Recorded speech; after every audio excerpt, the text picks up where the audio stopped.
ಒಂದು ತಿಂಗಳಾಗುವಷ್ಟು ರೇಷನ್ ಕೊಟ್ಟಿದ್ದೀವಿ. ಆಮೇಲೆ ಒಂದು 100 ಜನ ಶಾಲಾ ಮಕ್ಕಳಿಗೆ, ಸರ್ಕಾರಿ ಶಾಲಾ ಮಕ್ಕಳಿಗೆ ದೋಣಿ ವಿಹಾರ ಶ್ರೀನಿವಾಸ ಸಾಗರದಲ್ಲಿ ಹಮ್ಮಿಕೊಳ್ಳಲಾಗಿದೆ. ಅವರು ಈ ವರ್ಷ ಒಂದು ವರ್ಷನೇ ಅಲ್ಲ, ಎಲ್ಲ ವರ್ಷವೂ ತಂದು ಕೊಡ್ತಾರೆ ಪಾಪ. ನಮ್ಮ ಹತ್ರ ದುಡ್ಡು ಇಲ್ದಿರೋ ಇದ್ದರು, ದೇವರ ಆಶೀರ್ವಾದ ಇದೆ, ತಾಯಂದಿರ ಆಶೀರ್ವಾದ ಇದೆ.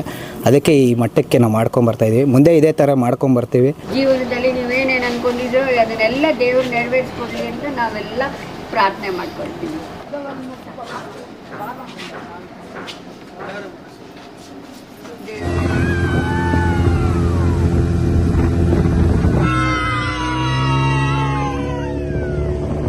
ನಾನು ಅವತ್ತೇ ಹೇಳಿದ್ದೆ, ಹಿಂದೆ ವರ್ಷ ನಮ್ಮ ಇದು ಆಶ್ರಮ ನಮ್ಮ ತಾಯಿ ಆಶ್ರಮ ಅಂತ. ಇವತ್ತೇನು ನನ್ನ ಹುಟ್ಟುಹಬ್ಬದ ಪ್ರಯುಕ್ತ ಈ ವೃದ್ಧಾಶ್ರಮ ಅನ್ನೋದಕ್ಕಿಂತ ತಾಯಿ ಆಶ್ರಮ ಇದು. ಇಲ್ಲಿ ಬಂದು ನಾವು 2017ಇಂದನೂ ನಾನು ಆಚರಿಸ್ಕೊಳ್ತಾ ಇದ್ದೀನಿ ಹುಟ್ಟುಹಬ್ಬ. ಇಲ್ಲಿ ಖರ್ಚು ಮಾಡೋ ಬದಲು ಈ ಆಶ್ರಮದಲ್ಲಿ ಒಂದು ತಿಂಗಳಾಗೋ ಅಷ್ಟು ರೇಷನ್ ಕೊಟ್ಟರೆ ತಿಳ್ಕೊತಾರೆ. ಅವ್ರ ಆಶೀರ್ವಾದ ಇದ್ದರೆ ನಾವು ಎಲ್ಲಿ ಹೋಗೋಕ್ಕೂ ಮುಂದೆ ಸಾಗಿಸ್ತೀವಿ. ಇವತ್ತು ನಾವೇನು ಈ ಕಾರ್ಯಕ್ರಮ ಹಮ್ಮಿಕೊಳ್ಳಲಾಗಿದೆ ಅಂದರೆ, ಒಂದು ತಿಂಗಳಾಗುವಷ್ಟು ರೇಷನ್ ಕೊಟ್ಟಿದ್ದೀವಿ. ಆಮೇಲೆ ಒಂದು 100 ಜನ ಶಾಲಾ ಮಕ್ಕಳಿಗೆ, ಸರ್ಕಾರಿ ಶಾಲಾ ಮಕ್ಕಳಿಗೆ ದೋಣಿ ವಿಹಾರ ಶ್ರೀನಿವಾಸ ಸಾಗರದಲ್ಲಿ ಹಮ್ಮಿಕೊಳ್ಳಲಾಗಿದೆ. ಇದೇ ಥರನೇ ವರ್ಷ ಮಾಡ್ಕೊಂಡು ಬರ್ತಾನೇ ಇದ್ದೀನಿ. ಮುಂದೆನೂ ಇದೇ ಥರ ಮಾಡ್ಕೊಂಬರ್ತೀನಿ. ಮತ್ತು ನಾನು ಇದೇ ಅಲ್ಲ, ಇನ್ನು ಕೆಲವು ಹಳ್ಳಿಗಳು ಎಲ್ಲೇ ಆಶ್ರಮ ಇದ್ರೂ ಹೋಗಿ ಇದೇ ಥರನೇ ಮಾಡ್ತಾಯಿರ್ತೀನಿ. ವರ್ಷದಲ್ಲಿ 3-4 ಸಲ ಇದೇ ಥರನೇ ಮಾಡ್ತಾಯಿರ್ತೀನಿ. ಆಮೇಲೆ ಎಲ್ಲಿ ಸರ್ಕಾರಿ ಶಾಲೆಗಳಿರ್ತಾವೆ ಅಲ್ಲಿ ನೋಟ್ಬುಕ್ ಕೊಡೋದು, ಏನೇ ಕಲಿಕಾ ಸಾಮಗ್ರಿಗಳನ್ನ ಕೊಡೋದು ಮಾಡ್ಕೊಂಡು ವರ್ಷ ಪೂರ್ತಿ ಬರ್ತಾನೇ ಇದ್ದೀನಿ. ಮುಂದೇನೂ ಇದೇ ಥರನೇ ಮಾಡ್ಕೊಂಡು ಹೋಗ್ತೀನಿ. ಆ ದೇವರ ಆಶೀರ್ವಾದ, ತಾಯಂದಿರ ಆಶೀರ್ವಾದದಿಂದ ಈ ಮಟ್ಟಕ್ಕೆ ನಾನು ನಿಂತಿದ್ದೀನಿ. ಯಾಕೆ ಇಷ್ಟು ಸಣ್ಣ ವಯಸ್ಸಿಗೆ ನೀವು ಸಮಾಜ ಸೇವೆಗೆ ಬರಬೇಕನ್ನಿಸ್ತು? ದುಡ್ಡು ಕಾಸು ಎಲ್ಲರ ಹತ್ರ ಇರುತ್ತೆ. ಏನಂದರೆ ನಮ್ಮ ಕೈಯಲ್ಲಿ ಏನಾಗುತ್ತೋ ಆ ಸಹಾಯ ಮಾಡಬೇಕು. ಆ ಸಹಾಯಕ್ಕೆ ಅನ್ನೋದಕ್ಕಿಂತ ನಾವು ಹೃದಯದಿಂದ ಬಂದು ಮಾಡಬೇಕು. ಕೆಲವರು ಎಷ್ಟೋ ದುಡ್ಡಿರುತ್ತೆ, ಮಾಡೋಕ್ಕೆ ಮನಸ್ಸಿರಲ್ಲ. ನಮ್ಮ ಹತ್ರ ದುಡ್ಡು ಇಲ್ದಿರೋ ಇದ್ದರು, ದೇವರ ಆಶೀರ್ವಾದ ಇದೆ, ತಾಯಂದಿರ ಆಶೀರ್ವಾದ ಇದೆ. ಅದಕ್ಕೆ ಈ ಮಟ್ಟಕ್ಕೆ ನಾವು ಮಾಡ್ಕೊಂಬರ್ತಾಯಿದ್ದೀವಿ. ಮುಂದೆ ಇದೇ ಥರ ಮಾಡ್ಕೊಂಬರ್ತೀವಿ ಅಂತ ಕೇಳ್ಕೊತೀವಿ. ಯಾರು ಸ್ಫೂರ್ತಿ ನಿಮಗೆ ಇಷ್ಟೆಲ್ಲ ಸಮಾಜಮುಖಿ ಕಾರ್ಯಗಳು ಮಾಡೋದಕ್ಕೆ? ನನಗೆ ಯಾರೂ ಸ್ಫೂರ್ತಿ ಇಲ್ಲ, ನಮ್ಗೆ ತಾಯಂದಿರೇ ಸ್ಫೂರ್ತಿ. ಇನ್ಯಾರು ರಾಜಕಾರಣಿಗಳು ಸ್ಫೂರ್ತಿಯಾಗಿಲ್ಲ. ನಾನು ಇದೇ ಥರ ಮುಂದೆ ನನ್ನ ರಾಜಕಾರಣಿಗಳು ಗುರುಸ್ತಾರೆ ಅಂದರೆ ಈ ಮಟ್ಟಕ್ಕೆ ತಾಯಂದಿರಿಂದನೇ. ಆಮೇಲೆ ನಾನು ಜನರ ಹತ್ರ ಚೆನ್ನಾಗಿದ್ದೀನಿ, ಅದಕ್ಕೆ ನಾನು ಗುರುಸ್ತಾರೆ. ಅದಕ್ಕೆ ಇಷ್ಟು ಮಟ್ಟಕ್ಕೆ ಬೆಳೆದಿದ್ದೀನಿ ಚಿಕ್ಕ ವಯಸ್ಸಕ್ಕೆ.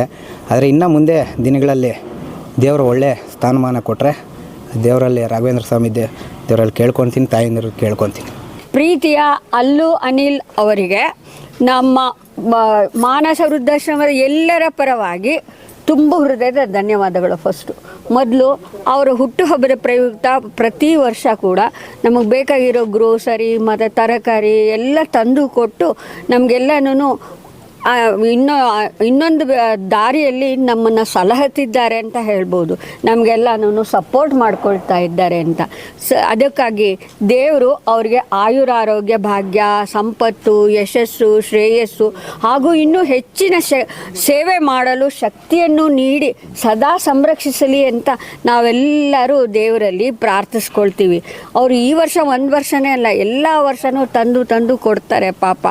ಅವ್ರಿಗೂ ಇದೆಲ್ಲ ಸಮೃದ್ಧಿಯಾಗಿ ಸಂಪನ್ನವಾಗಲಿ ಅಂತ ನಮ್ಮೆಲ್ಲರ ಹಾರೈಕೆ.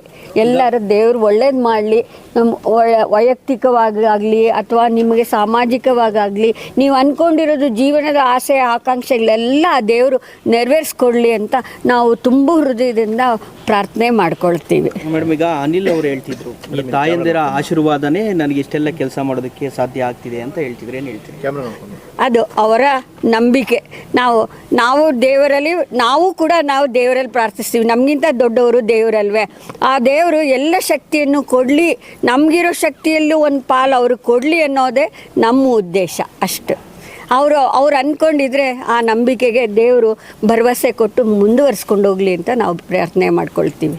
ಎಸ್ಆಕ್ವಾಟೆಕ್ ಆರ್ಒ ವಾಟರ್ ಪ್ಯೂರಿಫೈರ್ಸ್ ಅಂತ ಹೇಳ್ಬಿಟ್ಟು ಹೋಲ್ಸೇಲ್ ದರದಲ್ಲಿ ಚಿಕ್ಕಬಳ್ಳಾಪುರದಲ್ಲಿ ಪ್ರಪ್ರಥಮ ಬಾರಿಗೆ 5,500ಕ್ಕೆ ವಾಟರ್ ಪ್ಯೂರಿಫೈರ್ ಲಭ್ಯ ಇದೆ. 5,500 ಇಲ್ಲಿ ನಮ್ಮ ಅಂಗಡಿಯಲ್ಲಿ RO UV UF TDS ಖಾಲಿ 5,500 ಬರುತ್ತೆ. ನಮ್ಮ ಅಂಗಡಿಯಲ್ಲಿ ಬನ್ನಿ. ನಮ್ಮ ಲೊಕೇಶನ್ ಬಂದು ಎಸ್ಆಕ್ವಾಟೆಕ್ ಕೆನರಾ ಬ್ಯಾಂಕ್ ಆಪೋಸಿಟ್ ಅಲ್ಲಿ ಆಂಬೂರ್ ದಮ್ ಬಿರಿಯಾನಿ ಪಕ್ಕದ ರೋಡ್ ಅಲ್ಲಿ 2ನೇ ಅಂಗಡಿ ಬರುತ್ತೆ.